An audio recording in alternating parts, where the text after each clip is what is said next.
संत रोहिदास चर्मोद्योग व चर्मकार विकास महामंडल मर्यादित जो महाराष्ट्र में और देश में जो सोशल इंजस्टिस मिनिस्ट्री है, महामंडल के माध्यम से जो जो एक्चुअल नीडी है भारत के नागरिक, वहाँ तक ये महामंडल अपनी सेवाएं पहुँचाता है। आज हमारे साथ धम्मज्योति गजभिये सर हैं, जो अपनी स्कीम्स और जो अपना ये जो महामंडल है महाराष्ट्र का, वो जो लाभार्थी है उनको एक्चुअल जो लाभार्थी है उनको जो जो एक्चुअल जो जिसको इसकी ज़रूरत है उन वहाँ तक ये अपनी स्कीम पहुँचाते हैं। सर आपका स्वागत है आवाज़ इंडिया टीवी में।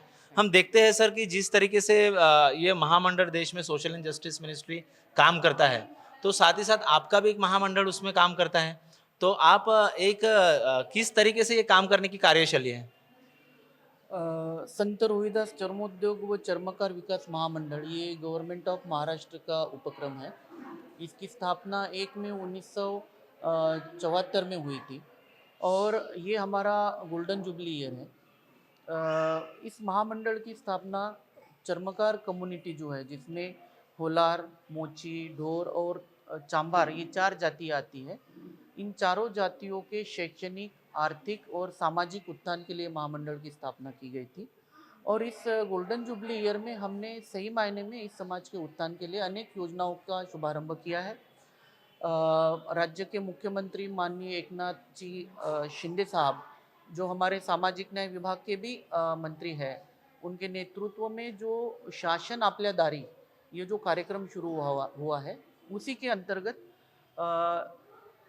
समाज के घर घर में जाके लोगों तक अपने महामंडल की विविध योजनाओं की जानकारी देने के लिए हमने लीडकाम आपल्या दारी इस कार्यक्रम का शुभारंभ किया है, जिसके तहत जिलों जिलों में, तालुकों में, गाँवों गाँव में हमारे लोग जाके कैंप करते हैं। मैं खुद व्यवस्थापकीय संचालक के रूप में अनेक जिलों में जाके लोगों से संवाद कर रहा हूँ। हमारी अनेक योजनाओं की माहिती उनको दे रहा हूँ।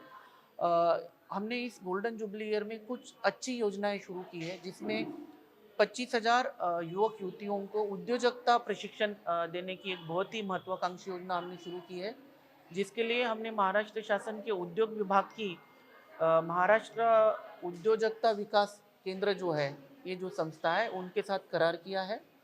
और उद्योजकते में जो बेसिक उद्योजकता है, उद्योजक क्यों बनना है, कौन सा उद्योग चुनना है, उद्योग को कैसे स्थापित करना है, कैसे चलाना है, कैसे बढ़ाना है, कैसे मार्केटिंग करना है, इन सब चीज़ों के बारे में हम डिटेल प्रशिक्षण हमारे बांधवों को और भगिनियों को देंगे।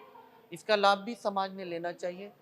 इसके अलावा हम सभी रेवेन्यू विभागों में चर्मकार महामंडल के सेंटर ऑफ एक्सीलेंस बना रहे हैं, जिसके तहत हर विभाग में centre of excellence, skill development centre, exhibition centre, वहाँ पे कॉमन फैसिलिटी सेंटर, महिला है उनके लिए वहाँ पे ट्रेनिंग सेंटर, बच्चों के लिए ट्रेनिंग सेंटर, ऐसा एक मल्टीपर्पज़ वहाँ पे सेंटर ऑफ एक्सीलेंस हम सर बना रहे आप हैं। ये सब जब करते हुए आप देखते हैं एक संचालक के नाते, जैसा जो एक्चुअल जो नीडी है उसको यानी वहाँ तक पहुँचने के क्या मापदंड है, और जो हम देखते हैं कि बहुत बार जिनको ज़रूरत नहीं है उन वहाँ तक महामंडल पहुँच पाता है, पर जिनको ज़रूरत है एक्चुअली उन वहाँ तक ये फैसिलिटी नहीं पहुँच पाती, तो इसके लिए आप किस तरीके से इनोवेटिव और इनिशिएटिव लेते हैं?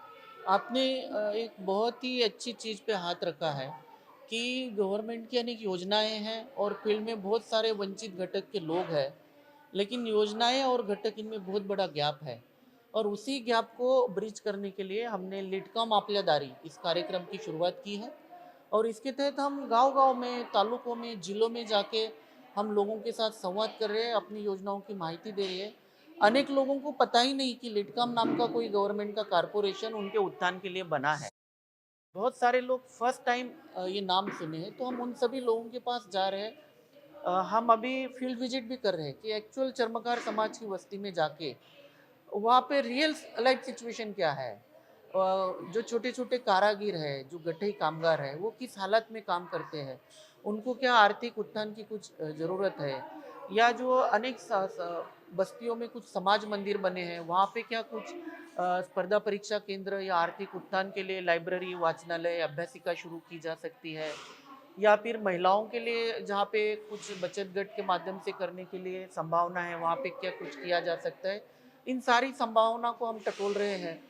और हमारे संचालक मंडल में हमारे संचालक मंडल के जो अध्यक्ष हैं और विभाग के सचिव माननीय सुमन भांगे सर, जिनके मार्गदर्शन में और जिनकी अत्यंत सकारात्मक प्रतिसाद में हम काम कर रहे हैं, तो उनके मार्गदर्शन में हमने महाराष्ट्र के नागपुर जिले में एक पायलट प्रोजेक्ट शुरू किया है।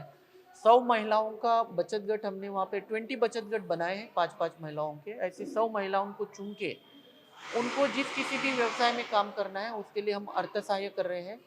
उसका सारा प्रक्रिया हमारा शुरू हो चुका है और आने वाले समय में उनको मंजूरी देके हम उनको एक अच्छी तरीके से उनका आर्थिक उत्थान सर करेंगे। अंत में मेरा एक सवाल रहेगा कि जिस तरीके से हम देखते हैं कि जो सरकारी स्कीम्स होती है स्पेशली महामंडल की वो काफ़ी कठिन होती है या जटिल जटिल होती है वो, तो एक सामान्य नागरिक जो कम पढ़ा लिखा है उसको पेपर कायदे वगैरह ये सारी चीज़ें समझने में काफ़ी दिक्कतें हो जाती है, तो उसके उस चीज़ों को ध्यान में रखते हुए आप किस तरीके से और इसको ईजी और इसको जल्दी से डायरेक्ट डिसबर्समेंट हो जाए, जैसा कर्ज प्रकरण है या लोन है, फिर बैंकों की भी बहुत पेचीदगी होती है, उसमें भी कठिनाई जाती है, फिर सिबिल है, उसके साथ वेरिफिकेशन का आता है, तो ये सब चीज़ों को हर्डल जो आते हैं लाभार्थी के लोन और लाभार्थी के बीच में, इन सब चीज़ों को आप किस तरीके से सॉल्व करते हैं सर? ये भी बहुत ही अच्छा सवाल आपने पूछा है, जो कि एक्चुअल रियल लाइफ सिचुएशन पे हाथ रखता है। हमारा फिलहाल जो काम है वो मैन्युअली चलता है और फिर बहुत बार ऐसे होता है कि लाभार्थी डॉक्यूमेंट्स देता है, फिर वो गुम हो जाते हैं या मिले नहीं, ये सारी प्रक्रिया हम अभी ऑनलाइन करने जा रहे हैं, जिसमें और ये सारी प्रक्रिया ऑनलाइन करके महाराष्ट्र शासन के जो कॉमन सर्विस सेंटर है, आपले सरकार सेवा केंद्र है, उससे हम ये लिंक करके वहीं पे जाके कोई भी लाभार्थी किसी भी योजनाओं को सिलेक्ट करके एक नॉमिनल चार्जेस देके अपना फॉर्म भर सकेगा। उसका सारा प्रोसेसिंग यहाँ फील्ड से लेके मुंबई हेडक्वार्टर तक वो सारा प्रोसेसिंग ऑनलाइन होगा। उसका डिसबर्समेंट डायरेक्ट डीबीटी के तहत उनके अकाउंट में जाएगा। बैंकों से जो कम्युनिकेशन है वो भी ऑनलाइन स्वरूप से होगा। ऐसे end to end online service हम डिजाइन करके इस समस्या को समाधान देने का प्रयास कर रहे हैं। ऐसी जो सरकारी स्कीम होती है उसको भारत के नागरिक काफ़ी अगर से समझे, जैसा सर बता रहे हैं, धम्मज्योति सर बता रहे हैं कि उसकी टेक्निकलिटी चीज़ें है और ये जो कठिनाई भरी चीज़ें है उसको और इजी तरीके से अगर से कोई अधिकारी समझाता है तो लाभार्थी को उसका लाभ निश्चित ही होता है। हम आपको जोड़े रखेंगे सर से और हम उनकी जो भविष्य में आने वाली स्कीम है, महामंडल की जो स्कीम है, उस बारे में और हम मुलाकात करेंगे। आप देख रहे हैं आवाज़ इंडिया टीवी।